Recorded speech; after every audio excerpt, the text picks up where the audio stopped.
మంచి కార్యక్రమాన్ని ఏర్పాటు చేసి క్రమశిక్షణతో మా ఆడబిడ్డలందరూ వేలాదిగా వచ్చి ఆశీర్వదించి ఈరోజు ఇక్కడ కూర్చున్నందుకు మా సోదరీమణులకు అందరికీ ఈరోజు మనస్ఫూర్తిగా ధన్యవాదాలు తెలియజేస్తున్నా.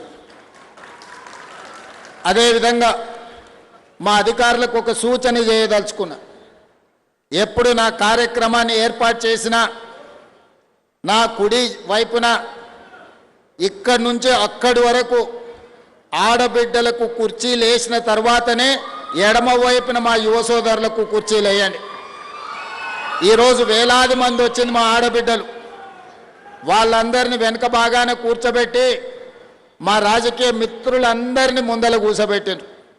నేను మా అధికారులకు సూచన చేస్తున్నా, నేను ఏ కార్యక్రమం తీసుకున్నా మహిళలు ఆడబిడ్డల ఆశీర్వాదంతోనే ఈరోజు ఇంత స్థాయికి జిల్లా పరిషత్ మెంబర్ నుంచి ఈరోజు ముఖ్యమంత్రి స్థాయికి ఎదిగినా అంటే ఆడబిడ్డలు నిండు మనసుతోనే ఆశీర్వదించారు. కాబట్టి నేను ఈ స్థాయికి వచ్చిన అధికారులందరికీ నేను సూచన చేస్తున్నా, సూచన కాదు ఆదేశాలు ఇస్తున్నా. నేను నిలబడి మాట్లాడే వేదికలో నా కుడివైపున మొత్తం మహిళలే కనిపించాలి. మహిళలు కూర్చున్న తర్వాత వాళ్ళ వెనకాల ఇతరులను కూర్చోబెట్టండి, ఎడమ వైపున మా పురుషులను కూర్చోబెట్టాల్సిందిగా నేను ఆదేశాలు ఇస్తున్నా. అదేవిధంగా మిత్రులారా, మీకు అందరికీ తెలుసు 2018